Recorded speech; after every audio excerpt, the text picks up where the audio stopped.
Hello guys, and welcome to another David Zamalato. My name is Serge, and in today's video we're going to be replacing the engine oil on this car. Well, on this Sprinter van. It's a 2003 Dodge Freightliner Sprinter. That's what they made him. It's got a Dodge grill, it's got a Freightliner steering wheel, but anyways, it comes up as Freightliner when you scan it. So we're going to be adding 10 quarts of oil into this. I have already done all this service, so that's actually what's going to be happening in this video. Also, we're going to be removing this air box here, replacing the air filter. We're also going to check for any leaks on the hoses here, and check to see if we could actually swap out the mass airflow sensor. Long story short, you can't really swap it out with a 2004 to 2006. It's just not going to work. Okay. Now, that's what's happening in this video, of course, and then also topping off the radiator fluid. And talking about some other things. But in the next video, I plan to do a leak off test. Excuse me, not a leak down, a leak off test. So in a leak off test, we're gonna have to remove this fuel return line, which is over here where we have 5 injectors. Everybody does a different way, but depending if your vehicle starts up or not, like mine starts up, I actually want it working. So what I will do is hook up my system. And I have various different types that I could hook up over here. But anyways, what we're trying to find out is which injector is leaking the most amount of diesel. We're not going to be doing it in this video. I haven't done it yet for this van, but I will be doing it. So, and another thing is, if 1 or 2 injectors are bad, I do have fuel injectors from a 2004 to 2006 directly from Mercedes. I may be giving that a shot and just replacing it with those, and we'll see if it's going to even work. So that's actually something I've been curious for a while to see, like, hey, can you install a newer injector? Because certainly these things here, they're not interchangeable.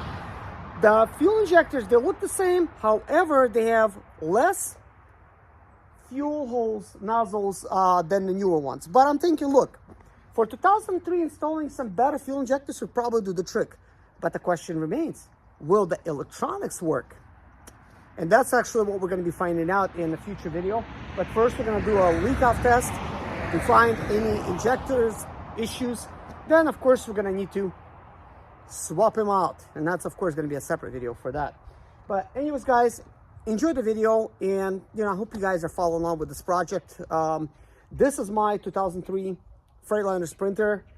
It needs a lot of work. The main thing is that this van does start. Now, why are we doing this leak off test? Well, if you missed the recent video, is because now that I got it to start, after replacing the fuel filter and the fuel line, and it had water in the system,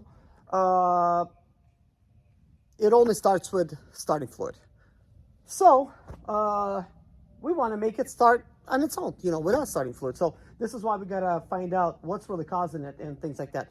But anyways, I'm gonna talk about that again. Sorry for being repetitive, but I know some of you guys are watching this for the first time because I'm looking at the viewership on this channel, and a lot of you just get recommendation and you're not even subscribed. So you're watching the video due to recommendation. So that's why I repeat myself sometimes, so that everybody's on the same page.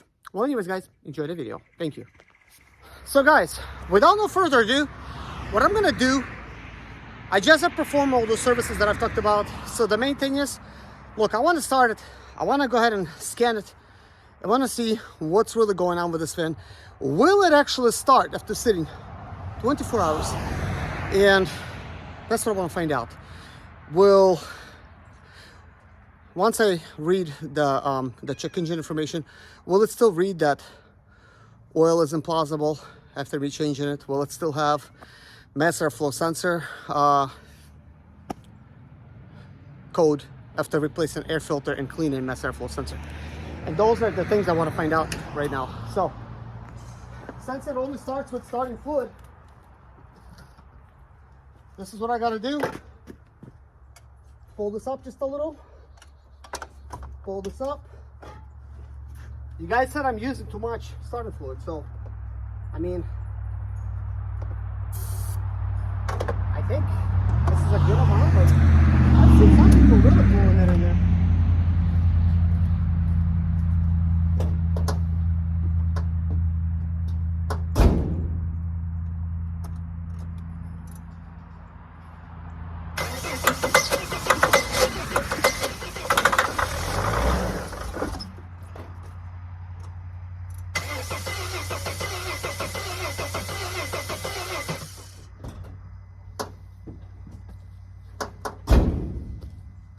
this was not as good of a start as it was last time, but it's not bad. But here's the thing. Every time you might have noticed that when I started up, I had to hit the gas a little bit. I didn't do it this time, that's why I quit. So I'm gonna add some more starting fluid and try again.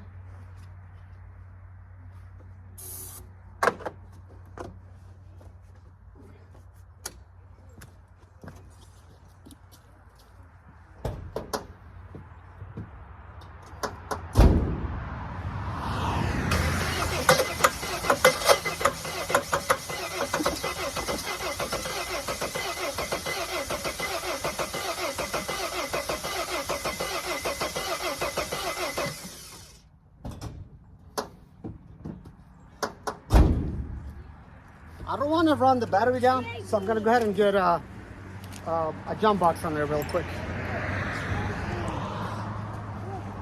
In the last video, I was telling you how I have to start it.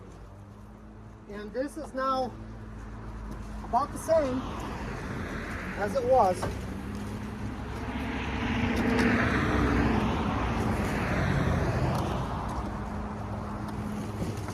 Except I was giving it 200 amps. Now this is just a jump back on it. 12.5 volts right now. So I'm giving it some juice. Let's hit it with a little bit more starting fluid. You might be thinking it's too much, but I think it's probably not enough. I really got to get things going.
So guys, I felt that I needed to idle about 2000 RPM so it doesn't die, and then I slowly let off and then things started working normally.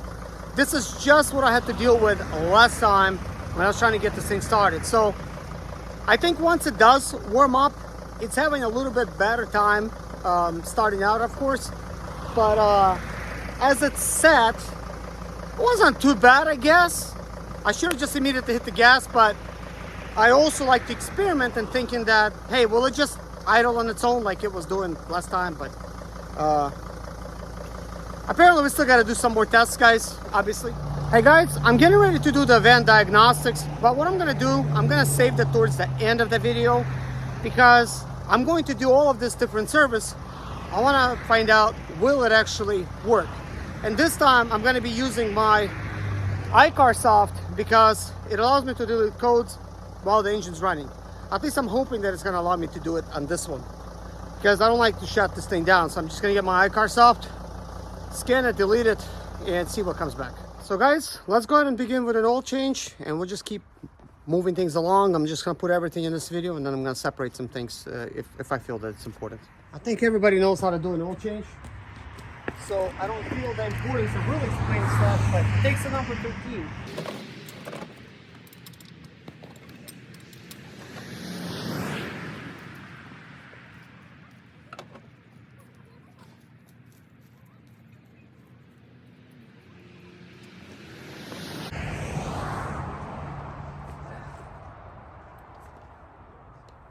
Yeah, the oil's quite dirty, so I'm just gonna put the bolt there.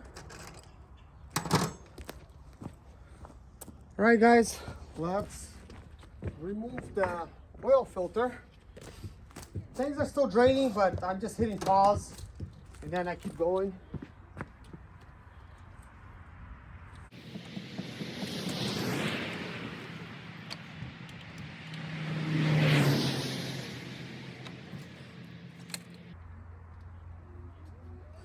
Wow, this filter's pretty tight.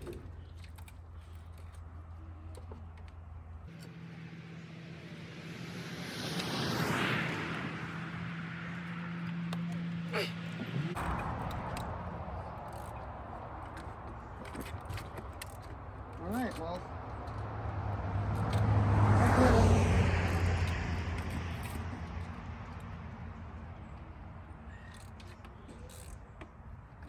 I don't like that the fuel lines are so close in this area.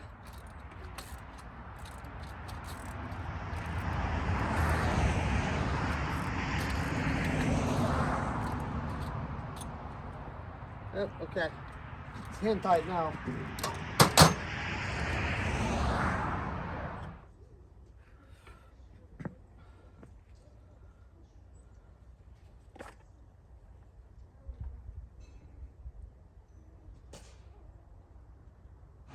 Okay, I haven't tried this, but this is a seal. I do want to go ahead and replace a couple of those. So let's see. These filters are identical, so same length. The hole does appear larger on this one, so I mean, yeah, that went on just nice. Nice and tight. This is perfect. Whatever that was, it's a no-brainer. So now we're going to go ahead and remove this big seal. You want to make sure when replacing a seal, you put it in the right groove, because if you don't, this will leak. This will be a major oil leak.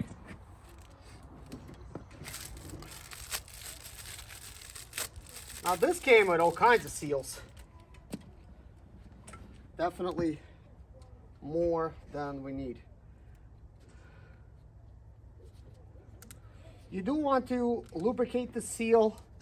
So with my hands being oily a little bit, you know, this does the trick. So now, next up is this little guy.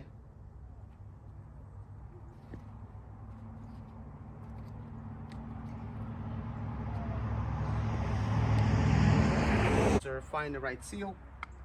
I do have a seal kit though. Has all kinds of seals in it. I could have matched one. Okay, so I'm gonna grab this here. Okay. Alright, so it's looking good.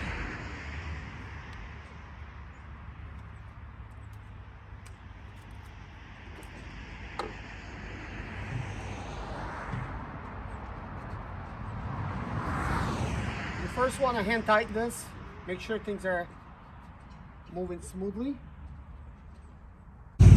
So I do have a couple more of these, and then I have some additional ones. I mean, sometimes these will get stuck. So that may be the case in this situation. I don't know, but one of them is slightly more shallow.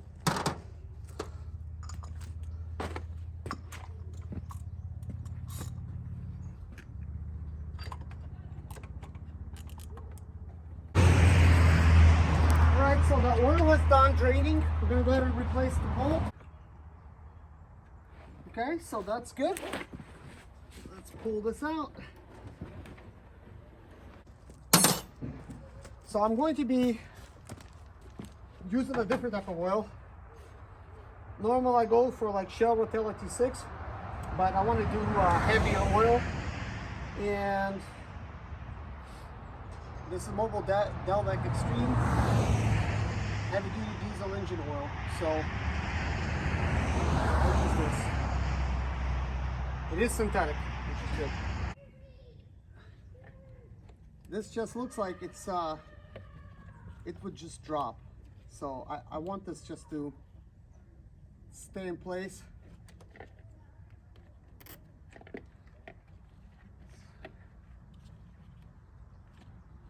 It's probably not a perfect spot, but hey, we're not doing this for longevity. So at the very least, it's not going to fall anywhere, and I'll be able to just hold it in place as I'm pouring.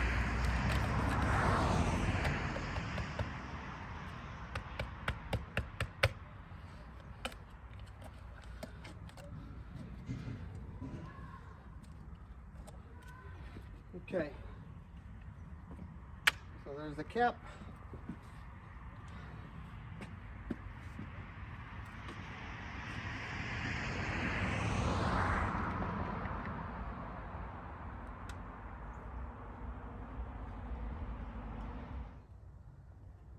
Slightly spilled it as I'm trying to get this bottle worked over, but it's okay. Just a tiny little spill.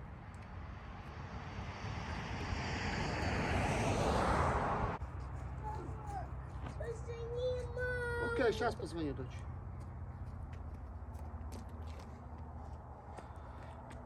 Yeah, this oil is extremely dirty. Грязно, да, масло?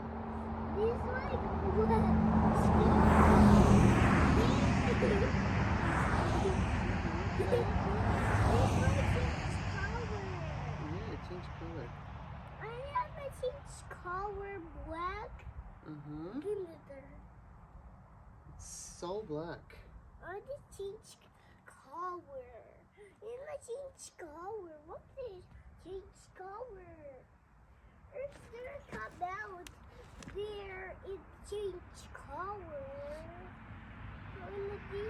Normally it's supposed to hold 10 quarts. That's what I added. Engine oil level light came on. It wasn't low on oil, but I'm thinking, I wonder if it's too high on oil, and that's why it was coming on.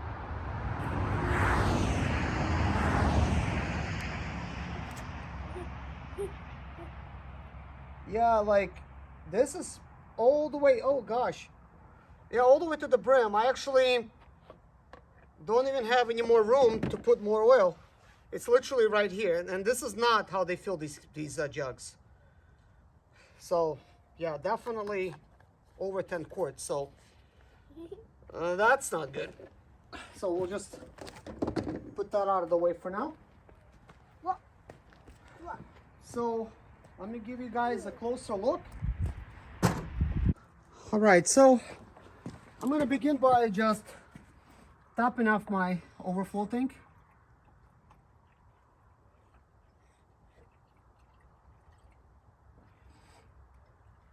You know, we're just topping things off just so we're not going to be low and things of that nature, but it's a very good possibility that, you know, it just needs to be replaced. So we're good here.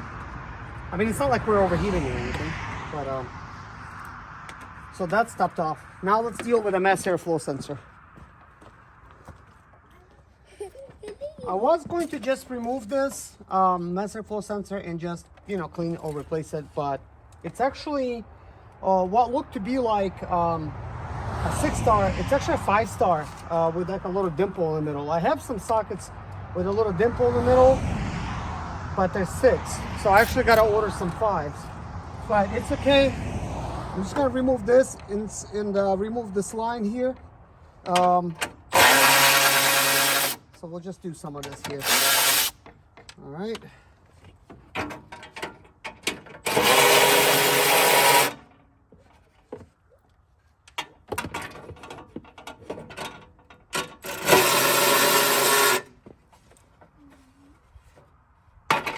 The fuel injectors do look old. We're not dealing with them right now. But just letting you know. And we do have. Okay, so I will be removing the air box. And then, of course, we could just swap out that air box with another one that has a mass airflow sensor and call it a day.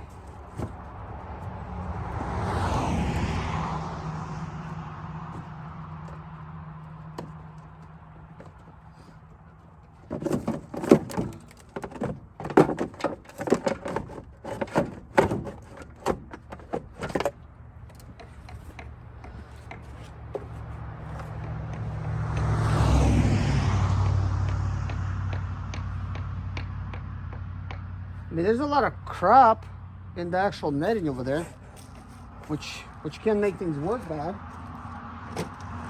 So we could just do this.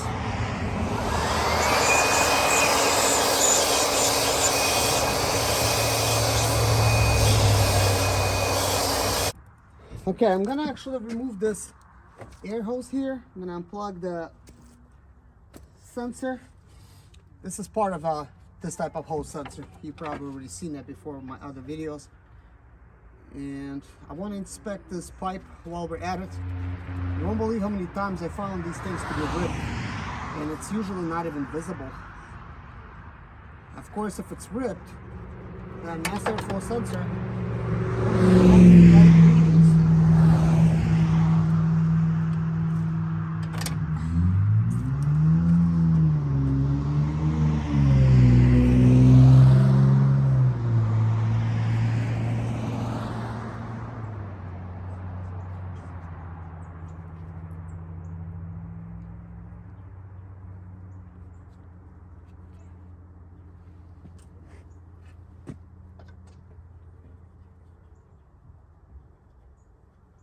well, the turbo is not shaken, which is nice. It looks like some of the oil has made it to exhaust manifold, which is going to cause some smoking.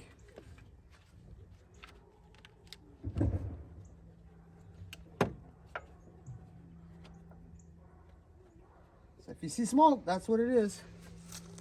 Oil burning off.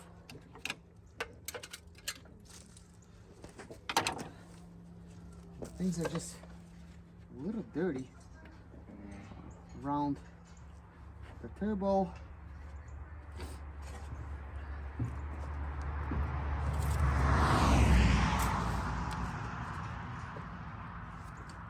I'm looking for any rips or tears.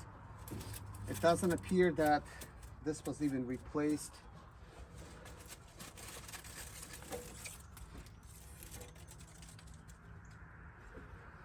I mean, this side looks fine.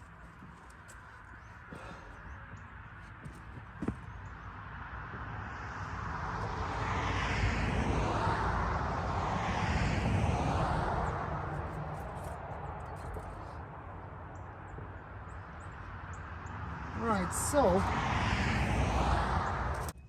I knew this was gonna happen, where you cannot even really replace the mass airflow sensor. First of all, on the newer vans, 2004, 2006, it's shorter.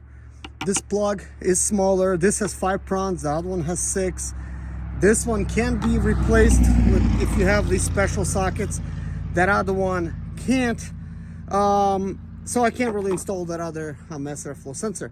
And looking at it, it appears to me that it's also going to be very hard to clean because it's just nothing but plastic here, and I think the readings is on that side. So I really don't have good access to it.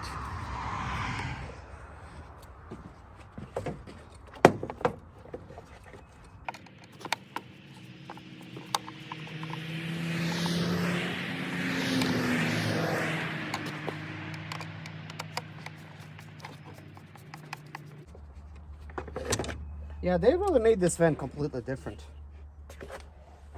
I was hoping at least that master full sensor would work, but even that is a challenge.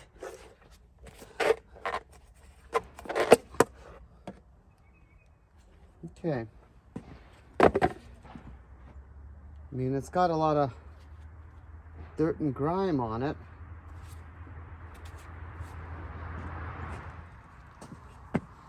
So let's see.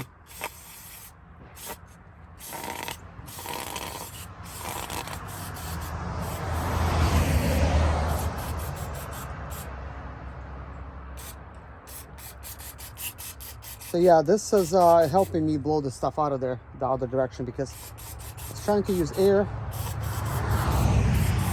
This wasn't strong enough, but this has a lot of junk on it. And now, I'm going to see if I could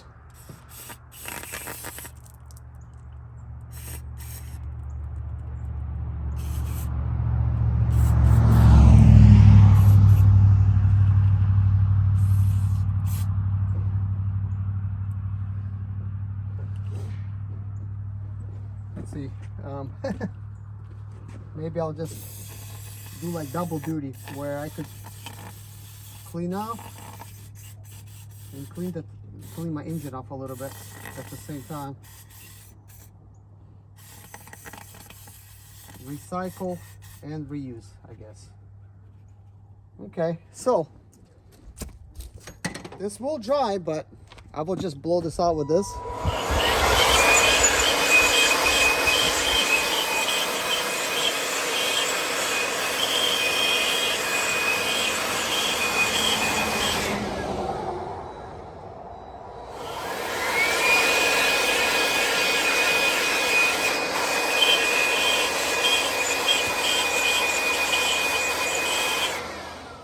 Okay, well now things are looking pretty good.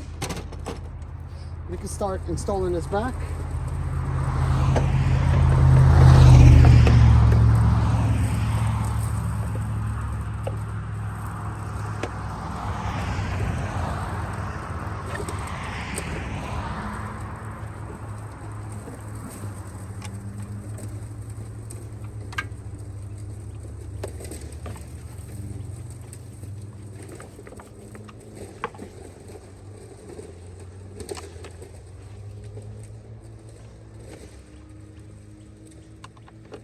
So I guess for now, the only thing I could do is clean it up, hope for the best. So that's what I'm gonna do. Okay, so for now, I'm just gonna place it there. So this is kind of like a K&N version of an air filter.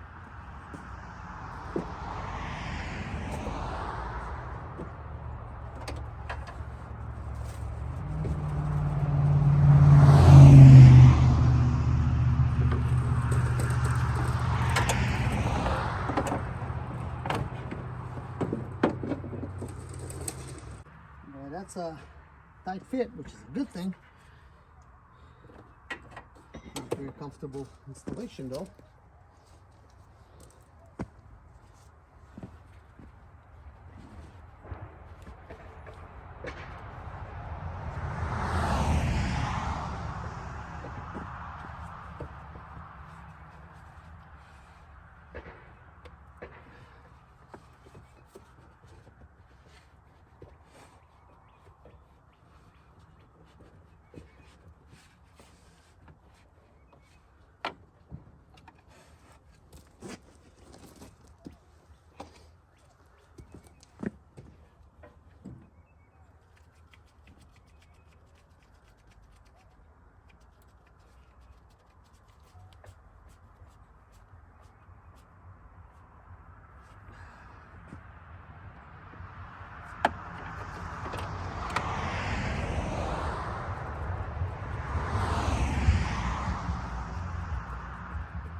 this in.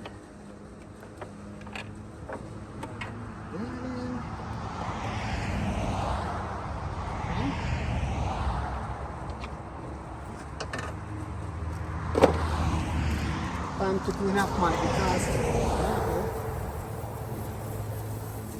And where that oil was.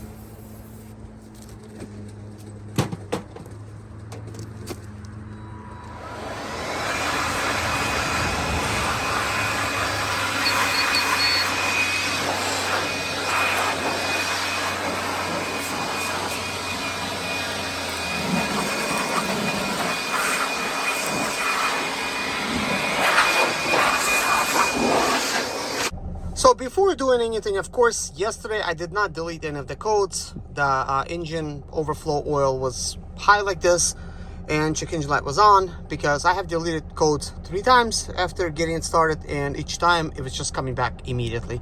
So this time I'm going to use my iCar soft. I'm gonna do like a generic type of read. And I'm just gonna simply, it says vehicle has no codes, interesting. So I might have to scan it like a Sprinter. So here's the Sprinter. Couple things I like about the iCar soft and some things that I don't like. Some of the things I like first, I do like that you don't have to charge this unit. You can just plug it up and use it. There's no on and off switch. Once you plug it onto OBD2, it reads codes, and that is actually great. Another thing that I like is that you can simply diagnose codes and delete them. Now this unit does need to be updated because it does not actually show what the codes are, not for everything anyways. So I'm just gonna go ahead and read codes. It does work kind of fast too, which is definitely a plus. So you see, like, I got these codes here and it does not know what those things are. And well, actually, let's see, let me just read them. I mean, the codes kind of show up kind of weird. They're the wrong P, well, this right here, P0100, that's mass airflow sensor, and I guess the other one has to do with one of these. I'm not sure which one. It has to do with engine oil implausible, but probably. But anyways, I'm just gonna clear this memory, and let's see if it allows me to clear it without having to shut it down. Yes, it did, which is great. And what just happened, looks like they came back, but what came back, I'm not really sure. So to really find out, I'm gonna have to scan it with my launch unit. So obviously mass airflow sensor came back and these other two. So I'm gonna go ahead and clear them again and just see what happens. Clear, trouble, code successfully. Okay, but they're not clearing. So let's read them again. Yeah, same thing. So clear it. So the check engine this time disappeared and reappeared again. So what this allowed me to do is clear it without shutting the vehicle down. So now I could actually diagnose it with my fancy scanner, and that scanner can actually do some tests. Now I will do a separate video with that scanner, but we could clearly see that with this one, same codes are coming back. The good thing about that other iCar soft fancy scanner, it can do various tests, and I think that's what I need to do with that type of diagnostic scan tool. Now for the most part, I think the engine needs to be off, but hey, I'll give it some tests, see what's happening. And speaking of scanning with my fancy scanner, I'm gonna go ahead and begin that now, but this is going to be for a different video. So as for this video, it came to an end. Please subscribe if you haven't already to the channel, and you'll be able to see exactly what I did when I actually post this video. Because I do think that we just need to do some further diagnostics, and of course, we do need to do a leak-off test, and that's actually very important. But right now, this is what I'm doing, and the leak-off test will be performed tomorrow. But basically, this diagnostics type of video will be posted right away.